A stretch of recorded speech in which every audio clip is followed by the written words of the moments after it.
The Galactic Council chamber fell silent as Ambassador Thex-9 delivered the news that would change everything. His crystalline form shimmered with nervous energy as he addressed the assembled representatives of 47 different species.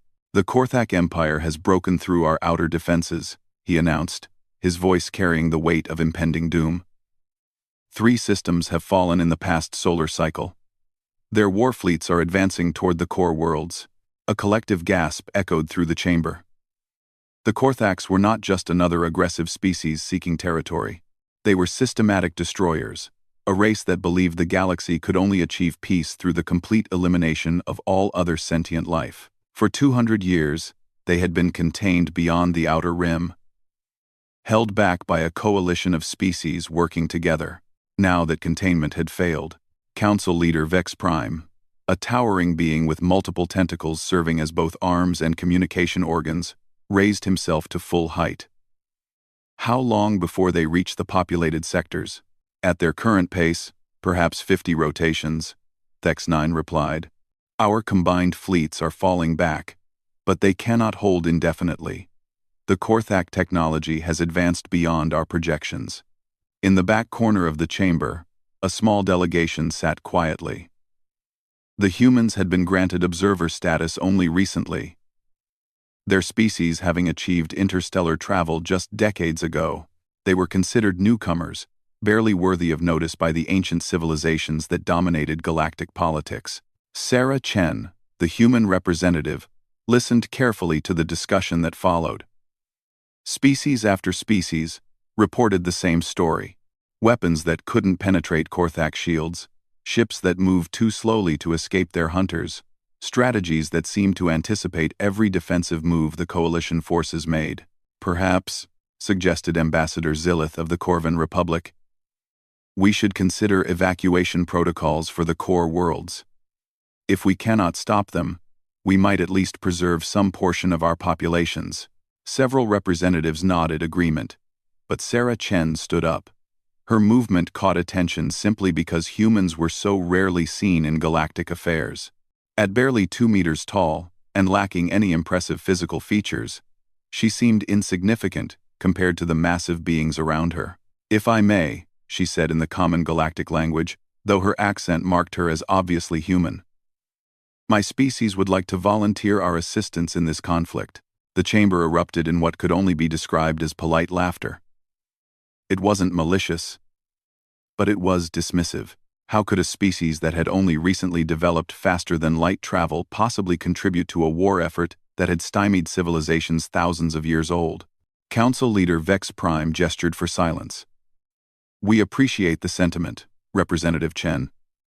But this conflict requires capabilities that frankly exceed what your species can provide. You have, perhaps 50 ships capable of interstellar combat?" 73, Sarah corrected politely. "But we're not offering our ships, Council Leader. We're offering our expertise." "In what field?" asked Ambassador Thex-9, his tone carrying barely concealed condescension. "War," Sarah replied simply. The silence that followed was different from the earlier shocked quiet. This was uncomfortable, awkward silence. The species of the Galactic Council had largely moved beyond large-scale warfare centuries or millennia ago. They settled disputes through negotiation, economic pressure, and occasionally limited conflicts over resources. The concept of total war, of entire species dedicated to the systematic destruction of enemies, was largely theoretical to them, but not to humanity. "Our species has been studying the Korthak conflict since we became aware of it," Sarah continued. "We've analyzed every battle report, every tactical decision, every strategic move made by both sides over the past 200 years, and we believe we understand why you're losing." "Enlighten us," said Vex Prime, his tone suggesting he was humoring a child. Sarah activated a holographic display, showing the galactic map with Korthak advance patterns highlighted in red. "You're fighting them like they're a conventional enemy. You're using strategies developed for territorial disputes and resource conflicts. But the Korthaks aren't interested in territory or resources. They want extinction. Complete, total extinction." She manipulated the display, showing troop movements and fleet deployments. "Every time you establish a defensive line, You position your forces to protect valuable worlds, strategic resources, population centers. You're fighting to minimize losses and protect what matters most to your civilizations. The representatives leaned forward, despite themselves becoming interested in the humans' analysis. But the Korthaks know this, Sarah continued. They've studied you for 2 centuries just as we've studied them. They know you'll pull back to protect civilians. They know you'll avoid tactics that risk significant casualties. They know you'll try to preserve infrastructure and cultural sites. So they design their attacks to exploit those limitations. She highlighted several recent battles, showing how Korthak forces had repeatedly forced coalition fleets into defensive positions by threatening civilian targets. They're not just fighting your ships and soldiers. They're fighting your nature, your mercy, your civilization, your unwillingness to sacrifice everything for victory. Ambassador Zilith spoke up, his voice carrying frustration. Are you suggesting we should abandon our principles? Become as ruthless as our enemies? 2. No, Sarah said firmly. I'm suggesting you let us handle the parts of this war that your principles won't allow. Humanity has fought wars of extinction before. We know what they require, we know what they cost, and we know how to win them. The chamber fell silent again. Several representatives shifted uncomfortably in their seats.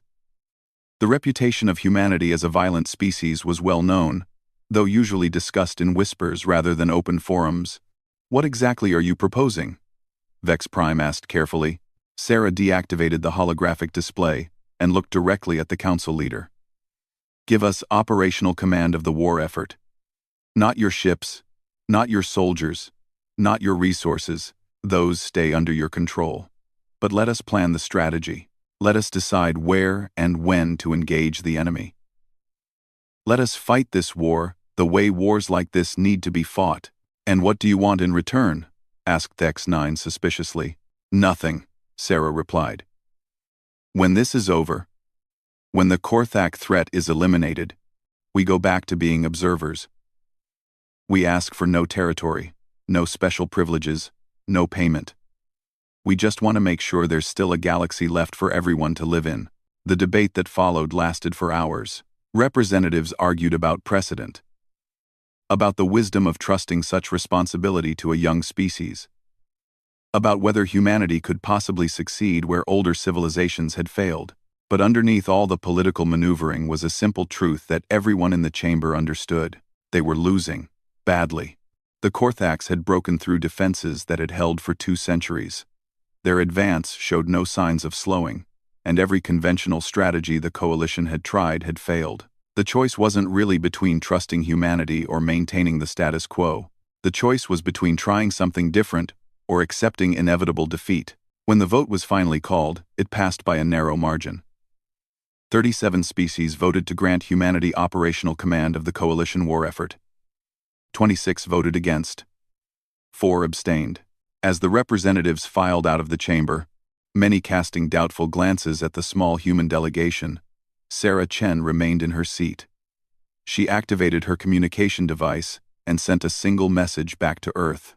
Authorization confirmed. Begin deployment of all available assets. Time is now critical. The message reached Earth in less than an hour, transmitted through the quantum communication network that humanity had quietly been installing throughout their territory. Within minutes of its arrival, every major military installation on Earth and its colonies received the same order. Operation Final Dawn was now active.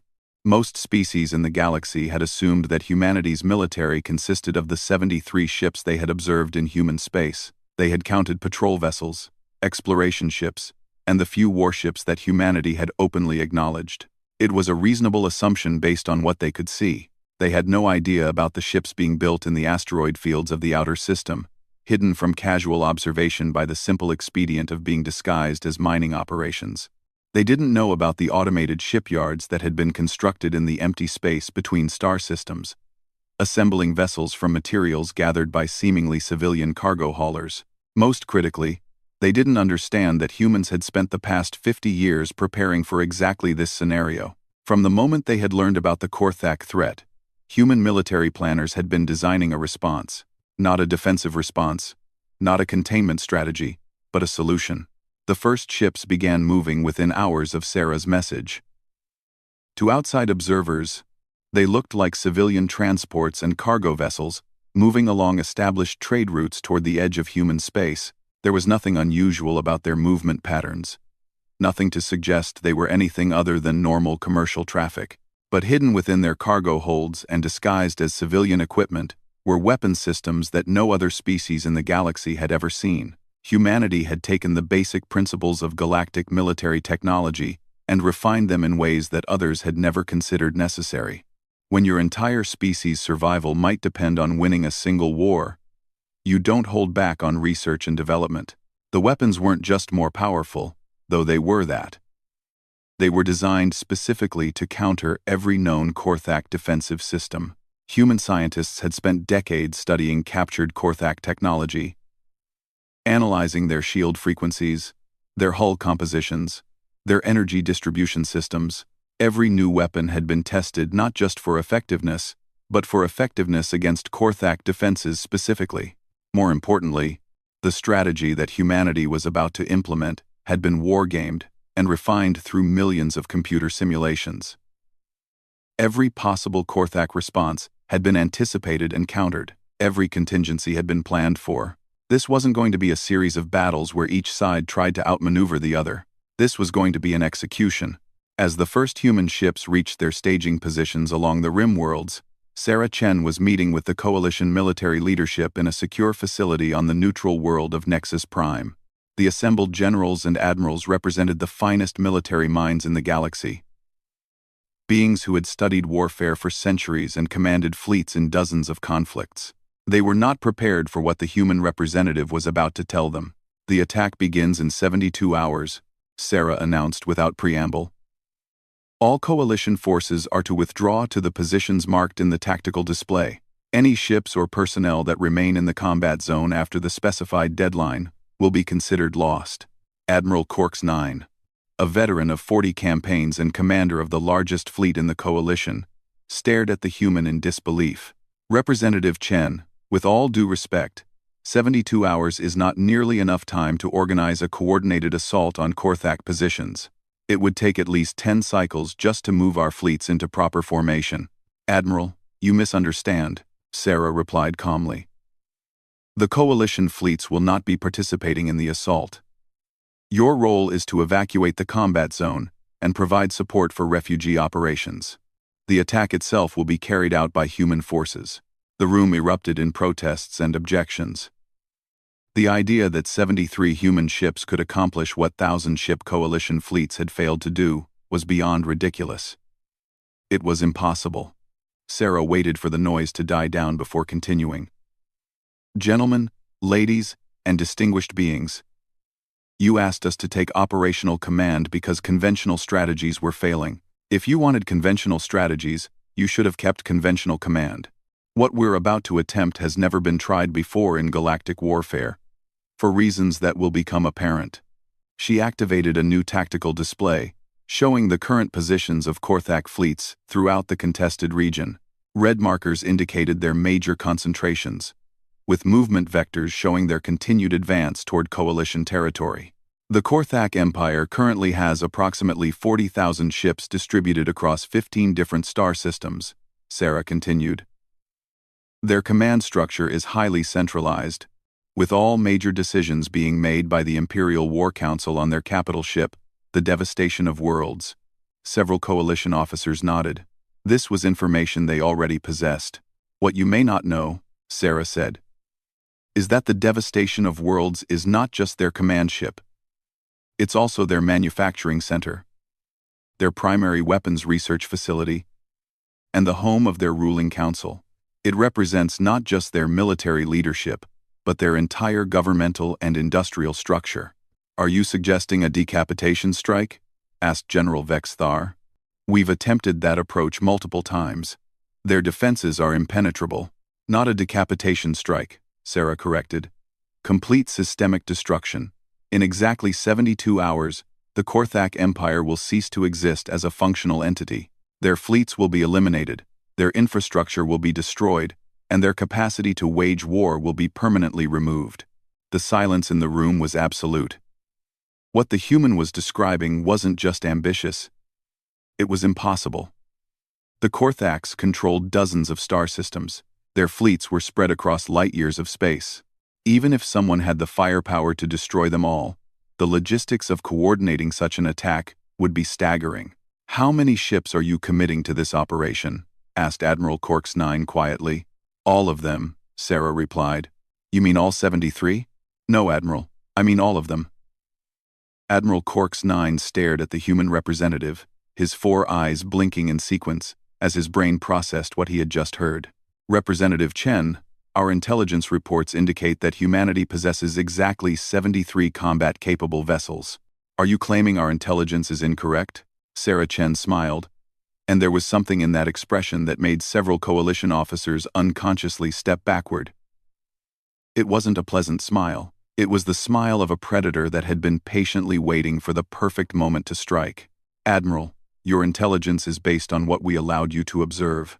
Did you really think a species that had survived 3 global wars and dozens of smaller conflicts would show all their cards to neighbors they had just met?"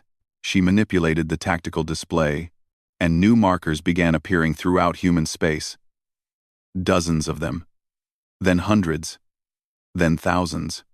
For the past 50 years, since we first learned about the Korthak threat, humanity has been preparing, not just building ships, but developing an entirely new approach to interstellar warfare.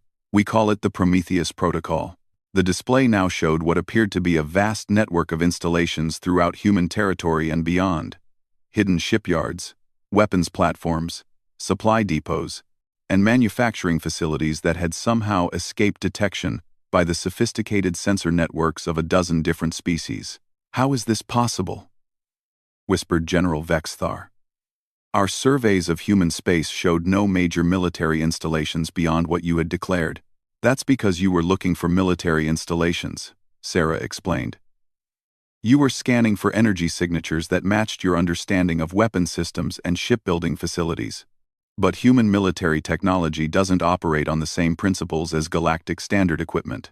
She highlighted one of the installations, showing its detailed structure. To coalition eyes, it looked like nothing more than an asteroid mining operation, complete with ore processing facilities and cargo ships moving materials. This facility has been producing ships for 47 years, not ships that look like warships, but ships designed to fulfill specific combat roles in ways that your military doctrine has never considered. Every human colony, every mining operation, every seemingly civilian installation has been part of this preparation. The implications were staggering. If the human was telling the truth, then her species had essentially militarized their entire civilization without anyone noticing. They had turned their whole society into a weapons factory, while maintaining the appearance of a peaceful, developing civilization. "What kind of ships?" asked Admiral Corks 9. Though he wasn't sure, he wanted to know the answer. "Ships designed to fight Korthax," Sarah replied simply. "Not generic warships that could handle any enemy, but weapons platforms specifically engineered to exploit every weakness in Korthak technology and tactics." The tactical display shifted again, showing detailed schematics of vessels that looked unlike anything in the galactic military databases. They were sleek, angular craft that seemed to prioritize speed and maneuverability over the heavy armor and massive weapons that characterized most warships. "The Korthaks rely on energy shields that can absorb and deflect conventional weapons fire," Sarah continued. "So we developed weapons that don't use energy. Kinetic projectiles accelerated to near-light speed, guided by quantum targeting systems that can't be jammed or deflected." She pointed to another class of ship, smaller but somehow more menacing in appearance. "The Korthaks use networked command systems that allow their fleets to coordinate across vast distances, so we built ships whose sole purpose is to infiltrate and destroy those networks from within." Admiral Corks 9 studied the schematics with growing unease. These weren't just different designs. They represented a completely different philosophy of warfare. Where coalition ships were built to protect their crews and minimize casualties, these human vessels seemed designed with only one priority: absolute destruction of the enemy. "Your ships carry no medical facilities," he observed, "no recreational areas for long-term deployment, No diplomatic quarters for negotiation. They're pure weapons platforms. That's correct, Sarah confirmed. These ships aren't designed for exploration, peacekeeping, or showing the flag. They exist for one purpose: to eliminate the Korthak Empire completely and permanently. And your crews? Asked General Vexthar. Soldiers willing to serve on ships with no provision for survival or retreat? Our crews understand the nature of this conflict, Sarah replied. The Korthaks don't take prisoners. They don't negotiate. They don't show mercy. This isn't a war where you can lose a battle and try again tomorrow. This is a war where losing means extinction for every species in the galaxy. Our people volunteered for this mission knowing they might not come home. The coalition officers exchanged glances. The casualness with which the human discussed potential mass casualties was disturbing. But it also highlighted something they had been trying not to think about. The Korthaks had never shown mercy to defeated enemies. Every species they conquered was completely eliminated, their worlds stripped of life, and left as barren monuments to Korthak efficiency. Perhaps an enemy that showed no mercy deserved no mercy in return. How many ships are we talking about? Admiral Corks 9 asked. 12,000 combat vessels, Sarah replied without hesitation.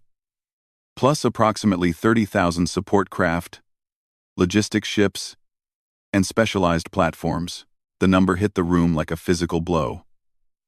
12,000 ships was more than the entire coalition fleet. It was more ships than some species had built in their entire histories. The idea that humanity had secretly constructed such a force, while maintaining the appearance of a minor civilization, was almost impossible to accept. That's not possible, protested General Vexthar. The resources required for such a construction program would be enormous. We would have detected the mining operations, the energy consumption, the industrial activity. You would have detected conventional construction methods, Sarah agreed. But humans learned long ago that conventional methods often aren't sufficient. When your species' survival is at stake, you find ways to do things that others consider impossible. She activated a new section of the display, showing what appeared to be empty space between star systems. But as the resolution increased, structures became visible. Massive structures that had somehow remained hidden from every sensor sweep and patrol ship that had passed through the region. Automated manufacturing platforms, Sarah explained. Powered by fusion reactors that produce minimal detectable emissions, built from materials harvested by ships that officially were conducting deep space mining operations. Each platform is capable of producing a complete warship every 72 hours. Admiral Corks 9 studied the display in silence for several minutes. If this was real, if the humans had actually accomplished what they claimed, then the balance of power in the galaxy was completely different from what anyone had believed. Why? He finally asked. Why go to such extremes? The Korthaks were contained for 200 years. There was no indication they would break through coalition defenses. Sarah's expression became somber, and for the first time since the meeting began, she seemed less like a military strategist and more like a person carrying an enormous burden. Because we've seen what happens when you're not prepared, she said quietly. Human history is full of civilizations that thought they were safe, that believed their defenses were sufficient, that trusted others to protect them. Most of those civilizations no longer exist. She paused, looking directly at each coalition officer in turn.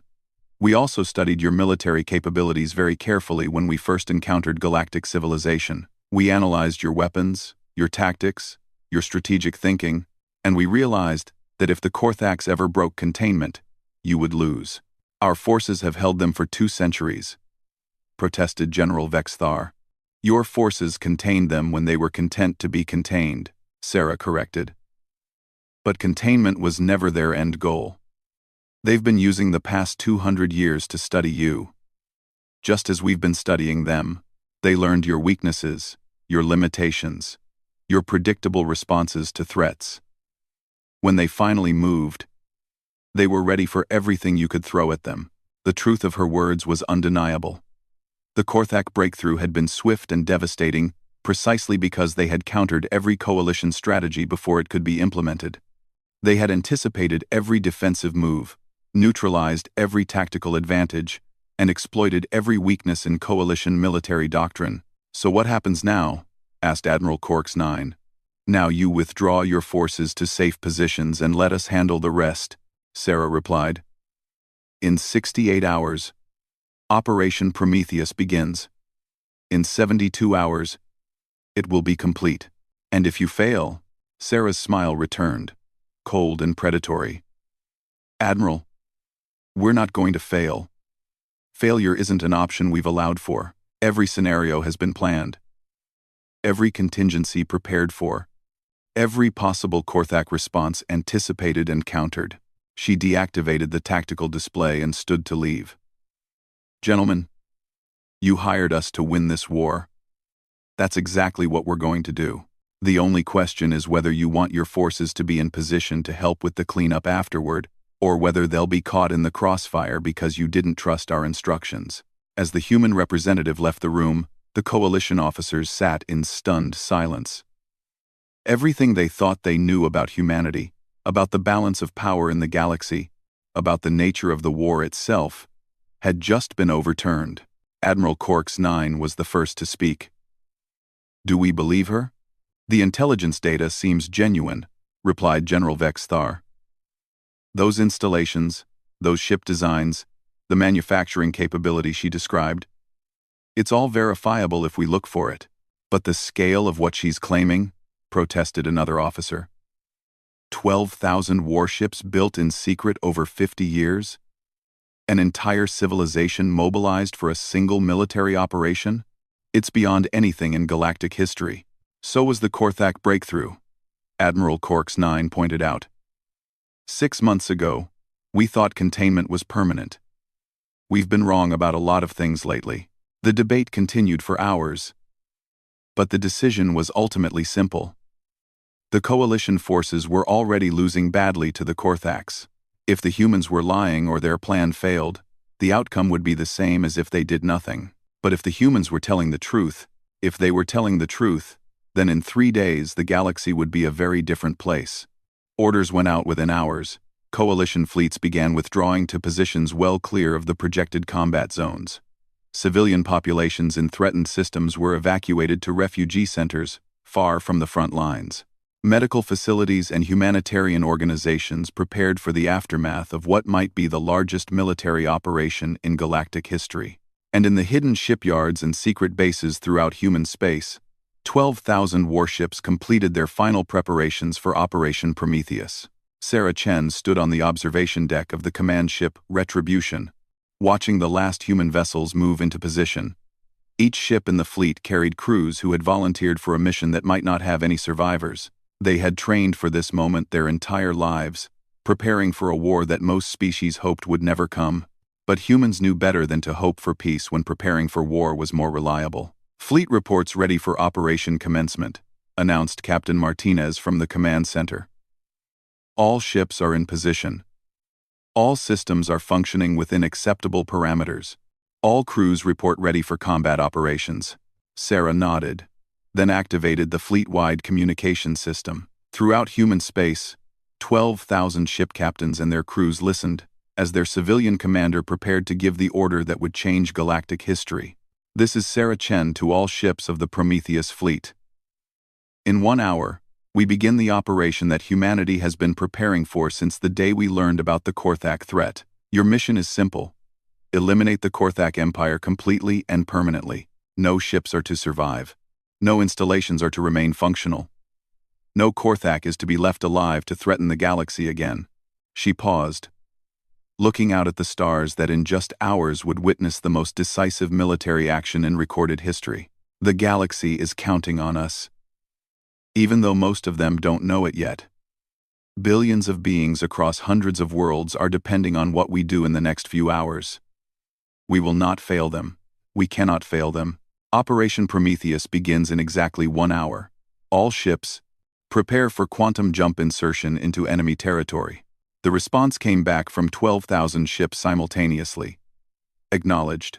Standing by for operation commencement." War Master Krotak stood on the bridge of the devastation of worlds, reviewing the latest reports from his advance fleets. The conquest was proceeding even faster than projected. Coalition forces were retreating on all fronts, their resistance crumbling before the superior technology and tactics of the Korthak Empire. Soon, the weak species that infested this galaxy would be properly cleansed, leaving space for the natural expansion of the only race worthy of survival. It was inevitable, as it had been inevitable in the previous 4 galaxies that the Korthaks had systematically purged of inferior life. War Master, reported Subcommander Vexkill. Long-range sensors are detecting unusual activity in the human territory sectors. Multiple energy signatures moving at high velocity toward the outer rim. Krotak barely glanced at the display. Humans were among the most pathetic of the species they would eliminate. A young race with primitive technology and no understanding of true warfare. If they were moving ships, it was probably an evacuation attempt. "Are they fleeing deeper into Coalition territory?" he asked. "No, War Master. The movement vectors suggest they are approaching our forward positions." That got Krotak's attention. He turned to examine the sensor data more carefully. Several dozen human ships appeared to be moving toward systems that were already under Korthak control. It made no tactical sense. How many ships? Approximately 70, War Master. Their entire known military force. Krotak felt something that might have been amusement, if Korthaks were capable of such emotions. The humans were apparently launching a desperate final attack, throwing their entire military at the Korthak forces in hopes of achieving some symbolic victory before their extinction. "Alert our forward commanders," he ordered. "Human ships are approaching their positions. They are to be destroyed immediately upon arrival. Use the engagement as a training exercise for newly promoted officers. It would be good practice for his younger commanders."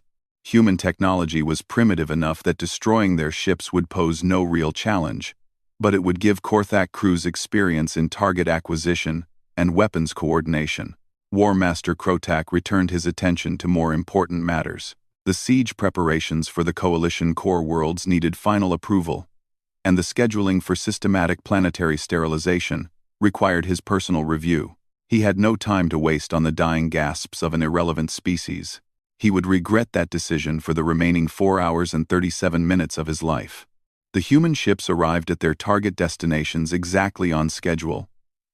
But what arrived was not what the Korthak sensors had detected. The 73 ships that had been tracked approaching Korthak positions were revealed to be cargo vessels and modified civilian craft carrying sophisticated holographic projection systems.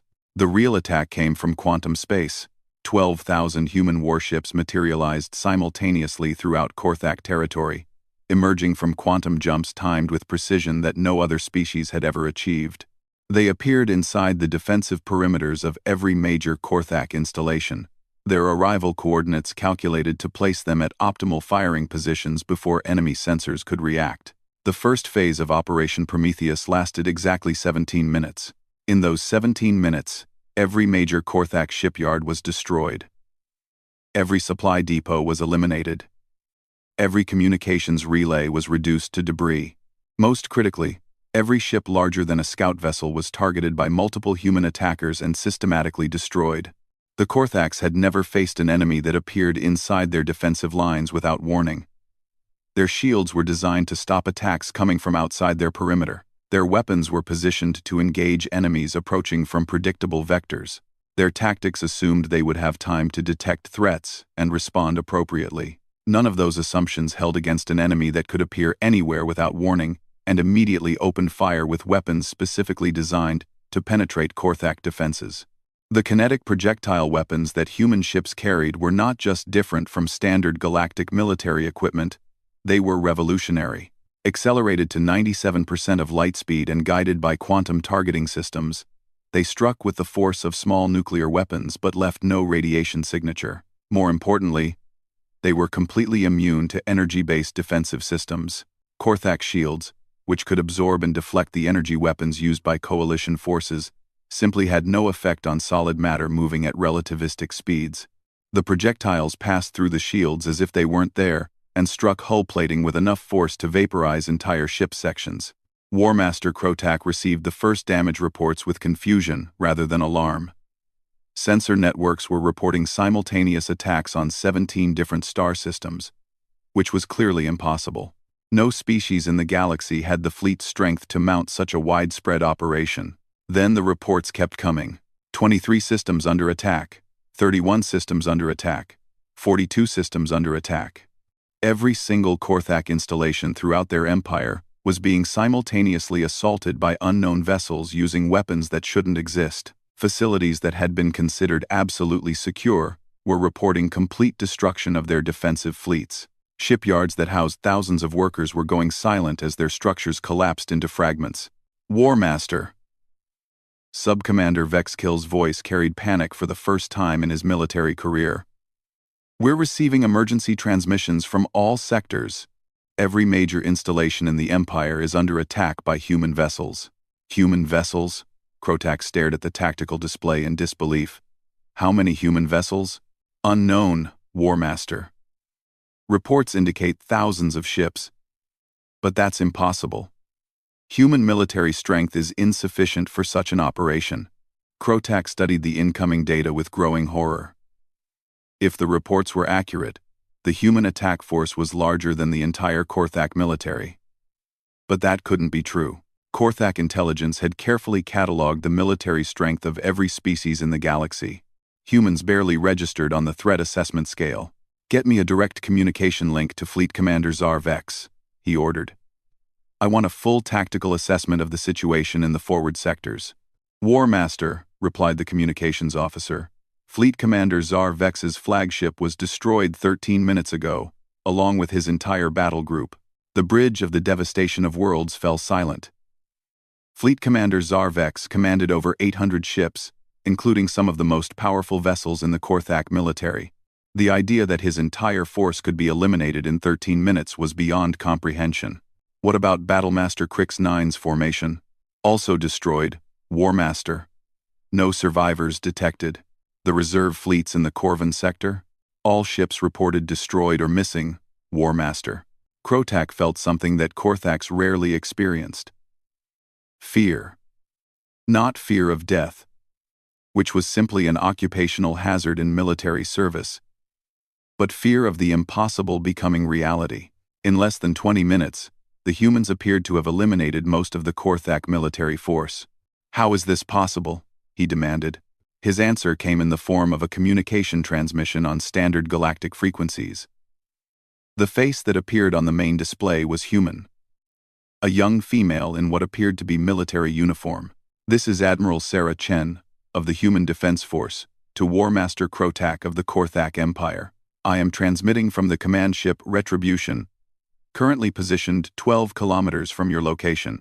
Krotak spun toward the sensor stations. Impossible! Our sensors show no enemy ships in this system. Your sensors are designed to detect ships using conventional propulsion and energy signatures, Sarah replied calmly. Our ships use technologies that your sensors cannot perceive. We have been observing your vessel for the past 14 minutes, while we eliminated your escort fleet. The tactical display suddenly updated, showing dozens of human ships surrounding the devastation of worlds. They had appeared on sensors only when they chose to reveal themselves. This transmission is being sent to all remaining Korthak vessels throughout your territory, Sarah continued. Your empire is finished. Your fleets are destroyed. Your infrastructure is eliminated. Your capacity to wage war no longer exists. Krotak activated the ship's external sensors, desperately scanning the surrounding space. What he saw confirmed his worst fears. The massive fleet that had escorted the devastation of worlds, over 300 ships including heavy battlecruisers and assault carriers, was simply gone. In their place was a debris field that stretched across thousands of kilometers. You cannot destroy the Korthak Empire, he declared, though his voice carried less conviction than usual. We are the ultimate predator species. We have cleansed entire galaxies of inferior life. One young race cannot stand against the destiny of the universe. War Master, Sarah replied. Your species has made one critical error in judgment. You assumed that because humans are young, we are weak. You assumed that because we appeared peaceful, we were incapable of war. You assumed that because we sought cooperation with other species, we lacked the will to fight for survival. The display showed new tactical information. Throughout Korthak space, the symbols representing military installations and fleet concentrations were changing from green to red to black, as each target was systematically eliminated. Those assumptions were incorrect, Sarah continued. Humanity has survived 3 global wars that nearly destroyed our own planet. We have fought conflicts that eliminated entire civilizations. We understand warfare in ways that species who have known peace for millennia cannot comprehend. More reports flooded into the bridge of the devastation of worlds. The Korthak Empire was dying in real time. Its military and industrial capability being systematically dismantled by an enemy that had somehow achieved complete strategic surprise. Most importantly, Sarah said, you made one error that sealed your fate. You chose to wage a war of extinction against species that could not defend themselves. That made you our enemy. And humanity does not show mercy to enemies who threaten innocent life. Krotak watched the tactical display with growing desperation. In 43 minutes, the human attack force had accomplished what coalition fleets had failed to achieve in 200 years. They had not just defeated the Korthak military. They had eliminated it so completely that no meaningful resistance was possible. What do you want? He demanded. Nothing from you, War Master. This is not a negotiation. This is not a surrender demand. This is a notification that your species' capacity to harm others has been permanently removed. Sarah gestured, and the tactical display updated again. Now it showed the positions of every remaining Korthak ship in the galaxy. There were fewer than 100 vessels left, scattered across dozens of systems and completely cut off from any support or reinforcement. In approximately 1 hour, every remaining Korthak vessel will be destroyed. Every Korthak installation will be eliminated. Every individual of your species will be dead. This is not a threat, War Master. This is a schedule. The transmission ended, leaving the bridge in stunned silence. For the first time in Korthak history, their empire faced not just defeat, but complete extinction. War Master Krotak had one final card to play. The devastation of worlds carried weapons capable of destroying entire planets. If he was going to die, he could at least take billions of enemy civilians with him. He never got the chance to give that order. The human ships opened fire simultaneously, their kinetic projectiles striking the devastation of worlds from every angle. The massive vessel, which had survived direct assaults from coalition fleets and considered itself invulnerable to conventional weapons, was torn apart in seconds. War Master Krotak died, still unable to comprehend how a species he had dismissed as irrelevant had accomplished the impossible. The final phase of Operation Prometheus lasted 3 hours and 22 minutes. It was the most thorough military victory in recorded galactic history. When it was complete, the Korthak Empire had ceased to exist as a functional entity. Not a single ship survived. Not a single installation remained operational. Not a single individual of their species was left alive to threaten the galaxy again. The coalition forces, monitoring from their safe positions, watched in stunned silence as human ships systematically eliminated every trace of Korthak presence throughout dozens of star systems. It was not just a military victory. It was the complete removal of a species that had threatened the galaxy for centuries.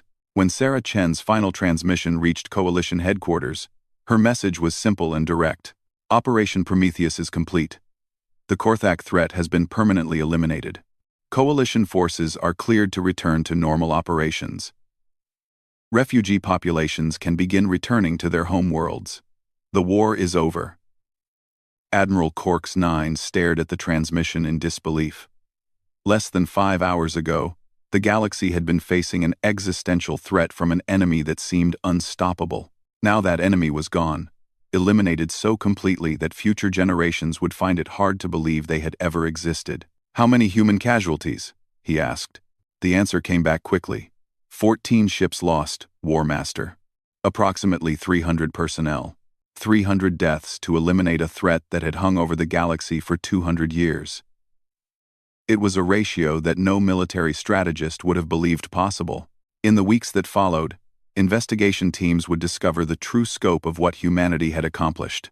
The secret shipyards, the hidden manufacturing facilities, the massive logistics network that had supported the largest military operation in galactic history. They would learn that humans had essentially converted their entire civilization into a military machine while maintaining the appearance of a peaceful, developing species. They would also discover that within hours of the Korthak elimination, humanity had begun dismantling that military machine. The warships were being decommissioned, the weapons facilities were being converted to civilian production, the military personnel were returning to civilian life. Sarah Chen had kept her promise. With the threat eliminated, humanity was returning to its role as a minor species, seeking peaceful cooperation with its galactic neighbors. The only difference was that now everyone knew what humans were capable of when they chose to fight. The galaxy was safe again. And everyone understood that it was safe because humans had made it so. As she stood on the observation deck of the Retribution, watching human ships begin their journey home, Sarah Chen reflected on what they had accomplished. Humanity had proven itself capable of eliminating an existential threat to galactic civilization. They had shown that when pushed to the limit, humans could accomplish things that others considered impossible. But more importantly, they had shown that such capability could be wielded responsibly. The power to destroy entire species was perhaps the ultimate test of a civilization's moral character. Humanity had passed that test by using such power only when absolutely necessary, and only to protect innocent life. The war was over. Humanity had won it in 5 hours, and now they would spend the rest of their existence making sure such a war would never be necessary again.